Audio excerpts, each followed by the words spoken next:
मैं अपने चाचा के पास नौकरी लेने गया तो चाचा ने बाइक की चाबी पकड़ाते हुए कहा, वरुण पुत्र जा जरा अपनी चाची को आज शॉपिंग करवा ला।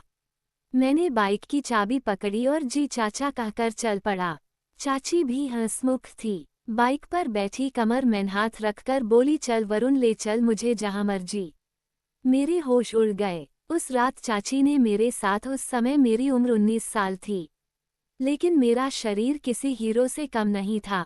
मैं इतना स्मार्ट था कि कोई भी लड़की मुझे देखती तो उसके लिए नजरें झुकाना मुश्किल हो जाता।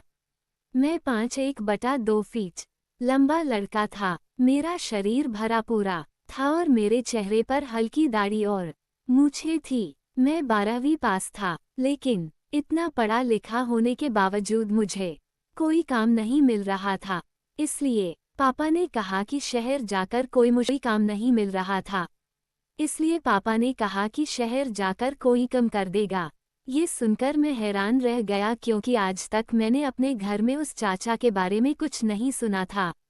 ये चाचा अचानक कहाँ से निकल आया? माँ से पूछा तो कहने लगी, तुम्हारे पापा गरीब हैं, जबकि चाचा बहुत अमीर हैं। इसीलिए हम आपके साथ रहूंगा, आप मुझे कोई नौकरी ढूंढ दीजिए।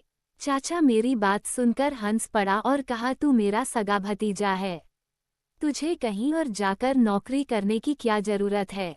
मेरे घर पर रह जा, मेरे घर के काम कर दिया कर, मैं कोशिश तो करूंगा। से मिलवाया।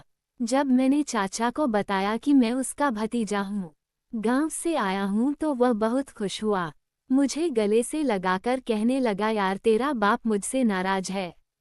जब मैं शहर आया था और अपना कारोबार शुरू किया था तो उसे भी ऑफर की थी कि वह मेरे पास आ जाए और मेरे साथ काम शुरू करें, मगर उसने इनकार कर दिया। आज अगर वह मेरे साथ काम करता तो मेरी तरह करोड़पति होता। चाचा की बात सुनकर मुझे अपने पापा पर अफसोस होने लगा। मेरे पापा ने इतनी अच्छी ऑफर ठुकराकर अच्छा नहीं किया था। आज अगर पापा चाचा के साथ काम कर लेते तो मुझे दर दर नौकरी तलाश ना करनी पड़ती। इसलिए मैंने चाचा से कहा, पता नहीं क्या सोचकर मेरे पापा ने आपकी ऑफर ठुकरा दी थी, लेकिन मैं अपने पापा की तरह नहीं हूँ। मैं अब आपके साथ रहूंगा, आप मुझे कोई नौकरी ढूंढ दीजिए। चाचा मेरी बात सुनकर हंस पड़ा और कहा, तू मेरा सगा भतीजा है, तुझे कहीं और जाकर नौकरी करने की क्या जरूरत है? मेरे घर पर रह जा, मेरे घर के काम कर दिया कर, मैं कोशिश तो करूँ।